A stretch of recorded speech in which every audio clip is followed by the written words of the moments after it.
Si paling perdana. Si paling perdana. Dewan Kehormatan Penyelenggara Pemilu atau DKPP memberhentikan Hasyim Asyari dari jabatan Ketua KPU RI. DKPP memberhentikan Hasyim karena ia terbukti bersalah dalam kasus dugaan tindakan asusila terhadap seorang anggota PPLN di wilayah Eropa. Hasyim merupakan teradu atas dugaan pelanggaran Kode Etik Penyelenggara Pemilu atau KEPP.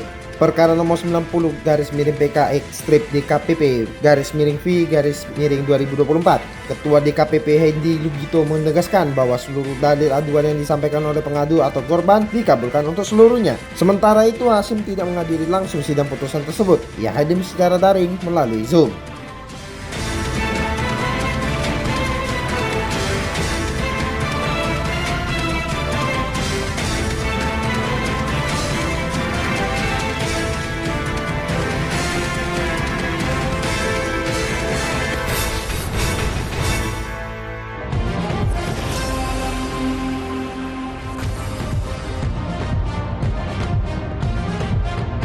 Selamat malam Indonesia, Jojon Gosali dan Andika Rizkyriansyah kembali menghantarkan rangkaian berita faktual dan terkini yang ada dalam DMP Morning News edisi Rabu 3 Juli 2024.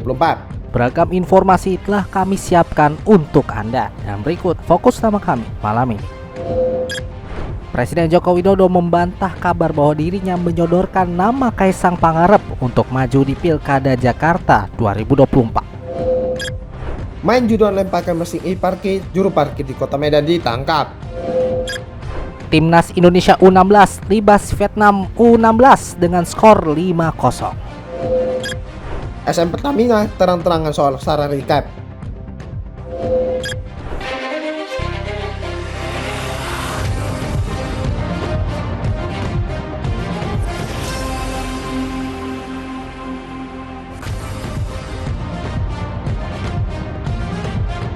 Presiden Joko Widodo membantah kabar yang menyebutkan bahwa dirinya menyodorkan nama putra bungsunya Kaisang Pangarep kepada partai politik untuk maju di Pilkada Jakarta 2024.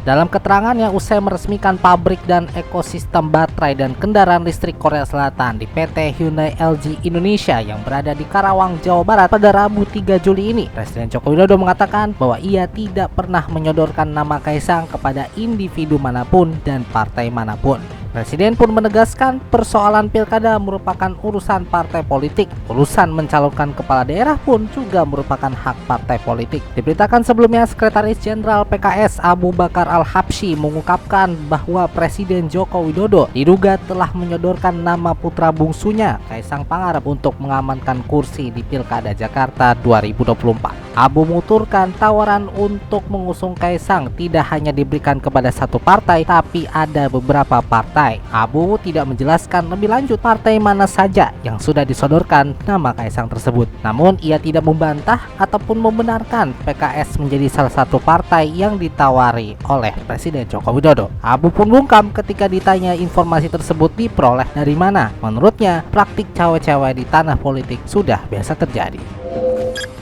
Polisi menangkap seorang juru parkir yang menggunakan mesin e-parking milik Dinas Perhubungan Kota Medan untuk bermain judi online di Jalan Sukaramai, Kecamatan Medan Amplas, Kota Medan. Kapolrestabes Medan Kombes Teddy John Sahala Marbun mengatakan juru parkir itu berinisial JS berusia 29 tahun dan diringkus pada Sabtu 29 Juni 2024. Ia menyampaikan petugas mengamankan sejumlah barang bukti, diantaranya satu mesin e-parking milik Dinas Perhubungan Kota Medan, satu buah kartu pengenal sebagai juru parkir dan uang senilai Rp91.000. Teddy menerangkan JS bermain judi online dengan melakukan deposit terlebih dahulu senilai Rp20.000. Polisi masih mendalami berapa pemasukan JS sebagai juru parkir per hari, jumlah yang disetor, dan yang dipakai untuk bermain judi slot. Sebelumnya, Wali Kota Medan Bobi Afif Nasution telah merespon terkait maraknya juru parkir yang bermain judi online menggunakan mesin e-parking. Bobi juga memerintahkan vendor yang memperkerjakan juru parkir untuk memblokir akses e-parking yang bisa dihubungkan ke judi online.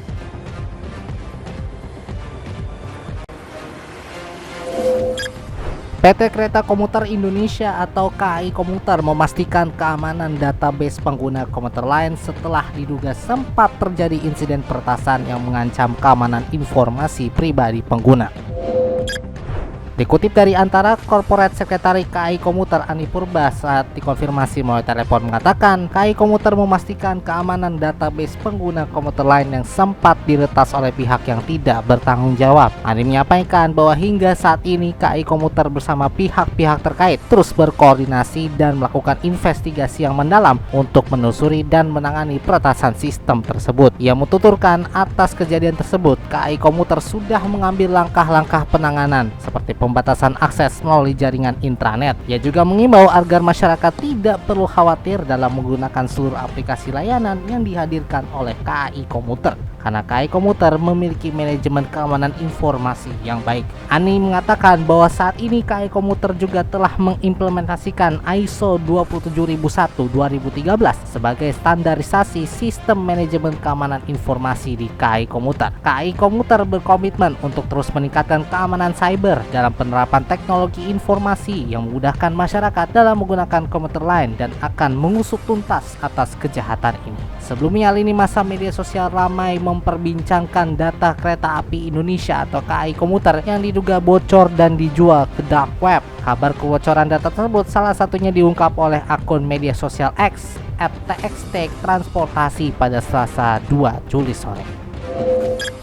Direktur Utama PT Garuda Indonesia Persero Tbk, Irfan Setiaputra buka suara terkait mahalnya tiket pesawat DUT penerbangan domestik. Ia mengakui adanya keluhan terkait harga tiket untuk penerbangan domestik dan sempat enggan menurunkan harga. Namun pada akhirnya Garuda Indonesia mengantisipasi keluhan tersebut dengan memberikan potongan harga pada rute-rute tertentu di hari dan jam-jam penerbangan tertentu. Ia mencontohkan salah satu rute penerbangan yang mendapatkan potongan harga adalah Bali. Potongan harga diberikan untuk penerbangan hari Minggu dan Kamis dengan tarif 1,3 juta rupiah dari tarif normal sebesar 1,9 juta rupiah per perjalanan. Selain menyediakan tiket dengan potongan harga, upaya yang dilakukan dengan menggandeng hotel untuk memberikan diskon harga bagi penumpang Garuda Indonesia yang datang ke Bali pada hari Minggu dan kembali pada hari Kamis.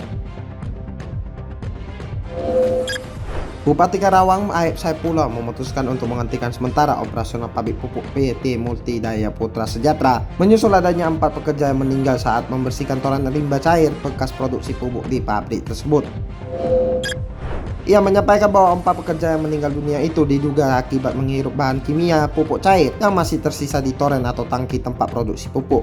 Di tengah penutupan sementara operasional pabrik pupuk cair yang berlokasi di Desa Karyasari, Kecamatan Rengas Dengklok, Bupati juga menginstruksikan agar dinas terkait melakukan pemeriksaan dokumen perizinan pabrik tersebut. Bupati menyampaikan bahwa sesuai dengan keterangan manajemen pabrik, terdapat 4 orang pekerja pabrik pupuk itu yang meninggal dunia saat membersihkan toren atau tangki pupuk. Para pekerja melakukan pembersihan toren itu secara tiba-tiba merasa lemas, sempat sesak nafas dan akhirnya meninggal di lokasi.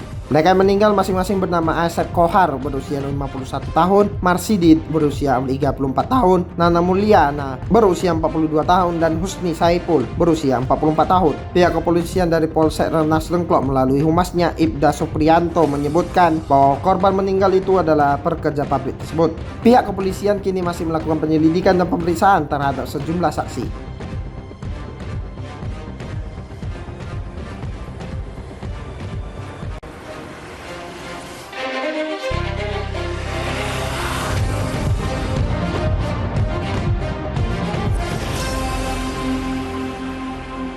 Terima kasih sahabat DNP masih mendengarkan DNP Evening News, produksi DNP Media Network. Timnas U16 Indonesia meraih peringkat ketiga Piala AFF U16 2024 usai pesta 5 gol tanpa balas dalam duel melawan Vietnam.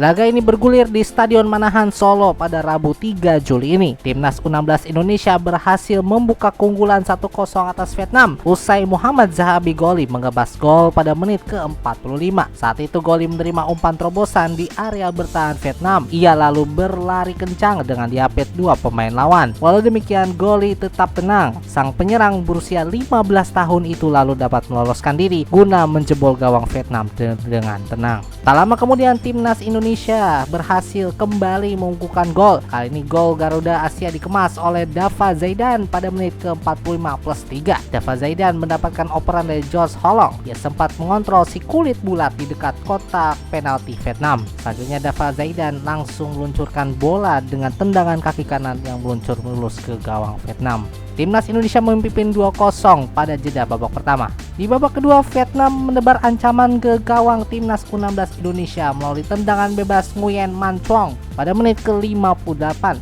Akan tetapi, kiper Timnas U16 Indonesia Dava Al-Ghassemi mampu menangkap bola hasil tembakan Nguyen Man Chuong. Memasuki menit ke-70, Chunok Nguyen Luch menguncurkan bola dari luar kotak penalti menggunakan kaki kanan. Bola hasil sepakan Nguyen Luch meluncur deras, namun kiper Indonesia Dava Al-Ghassemi lagi-lagi masih sigap sehingga berhasil melakukan penyelamatan. Timnas U16 Indonesia masih belum puas. Tim besutan Nova Arianto itu kembali membukukan gol melalui Daniel Alfredo pada menit ke-76. Daniel Alfredo mencuri bola dari kesalahan umpan pemain Vietnam. Ia lalu melakukan pergerakan apik guna menembus kotak penalti. Goli pun kembali menjadi aktor di balik keberhasilan Timnas U16 Indonesia mengemas gol pada menit ke-78. Gol tersebut bermula dari pergerakan Mirza Firjatullah di sisi kiri. Ia lalu mengoper kepada goli yang merangsek masuk guna merobek gawang Vietnam.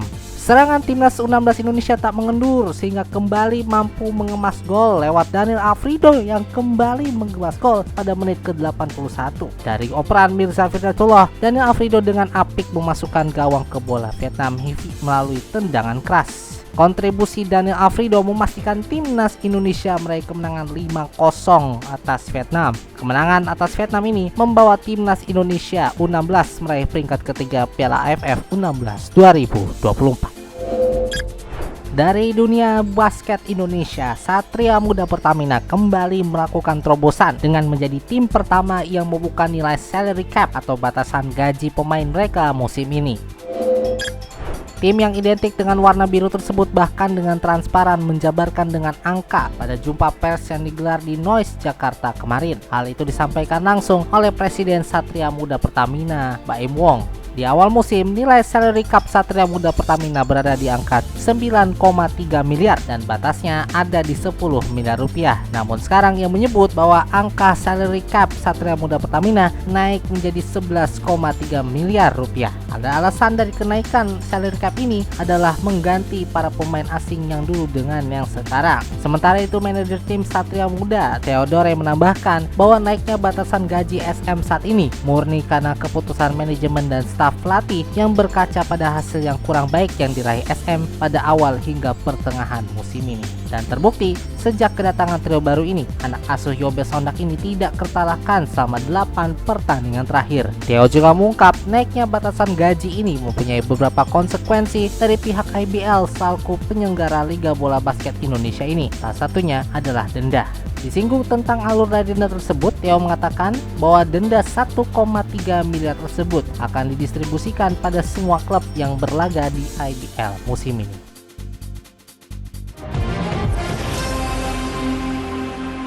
Berita tersebut menjadi akhir perjumpaan kita dalam DMP Evening News malam ini.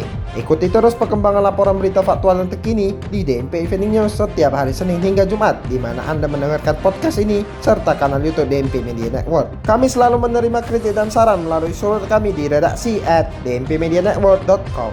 24 jam berita faktual dan terkini lainnya di situs baru kami, news.dmpmedianetwork.com. Mewakili kerabat kerja yang bertugas, saya Jordan Gozali dan Andika Rizky Riansyah pamit undur diri. Ini adalah DMP News, lebih terinformatif, lebih terinformasi. Selamat malam Indonesia.